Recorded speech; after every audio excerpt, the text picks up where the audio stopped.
19/8/2025 इसापूर धरणाचे गेट उघडण्यात आलेले आहेत. 13 गेट चालू आहेत.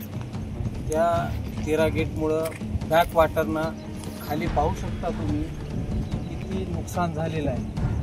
तरी आमची साहेबांना विनंती आहे, कलेक्टर साहेबांना, की त्यांनी तात्काळ अनुदानाची किंवा या गोरगरिबांची ज्यांचं नुकसान झालेलं आहे पाण्यामुळं